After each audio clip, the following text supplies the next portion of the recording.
కొత్త ఆధార్ కార్డు పొందాలి అనుకుంటున్నారా? పాత ఆధార్లో పేరు, చిరునామా లేదా ఫోటో మార్చాలనుకుంటున్నారా? కొత్త నిబంధనలు జాగ్రత్తగా చూడాలి. 2025-26 సంవత్సరానికి ఆధార్ అప్డేట్ చేయడానికి అవసరమైన డాక్యుమెంట్ల కొత్త జాబితాను unique identification authority of India విడుదల చేసింది. పొరపాటున ఒకరి పేరు మీద 2 లేదా అంతకంటే ఎక్కువ ఆధార్ నంబర్లు సృష్టించినట్లయితే మొదట జారీ చేసిన ఆధార్ మాత్రమే చెల్లుబాటు అవుతుందని UIDAI స్పష్టం చేసింది. మిగతా అన్ని ఆధార్ నంబర్లు రద్దవుతాయి. ఆధార్ కోసం 4 డాక్యుమెంట్లు అవసరం ఉంటుంది.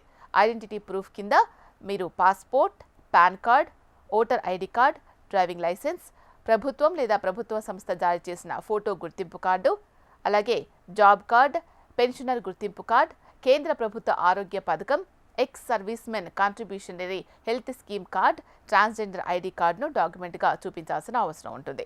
ఇక అడ్రస్ ప్రూఫ్కి వచ్చేసి విద్యుత్, నీటి బిల్లు, గ్యాస్, ల్యాండ్లైన్ బిల్లు లేదా బ్యాంక్ పాస్బుక్ లేదా bank statement, ration card, passport, driving licence, అద్దె ఒప్పందం రిజిస్టర్డ్గా ఉండాలి. పెన్షన్ డాక్యుమెంట్, రాష్ట్ర కేంద్ర ప్రభుత్వం జారీ చేసిన నివాస ధృవీకరణ పత్రాన్ని మీరు అందించాల్సి ఉంటుంది. ఇక బర్త్ సర్టిఫికేట్కి సంబంధించి స్కూల్ మార్క్ షీట్, పాస్పోర్ట్, మీ పుట్టిన తేదీ రాసిన పెన్షన్ డాక్యుమెంట్, పుట్టిన తేదీతో కూడిన రాష్ట్ర లేదా కేంద్ర ప్రభుత్వ సర్టిఫికేట్ ఉపయోగించుకోవచ్చు.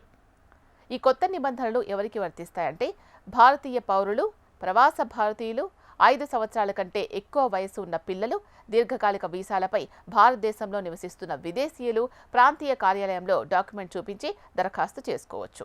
OCI కార్డుదారులు తమ పాస్పోర్ట్, వీసా, పౌరసత్వ ధృవీకరణ పత్రం లేదా FRRO నివాస అనుమతిని కూడా చూపించాల్సి ఉంటుంది. ఆన్లైన్లో ఉచితంగా ఆధార్ అప్డేట్ చేసుకోవచ్చు. UIDAI 2026 జూన్ 14 వరకు ఉచిత ఆన్లైన్ ఆధార్ అప్డేట్స్ను అందుబాటులో ఉంచింది.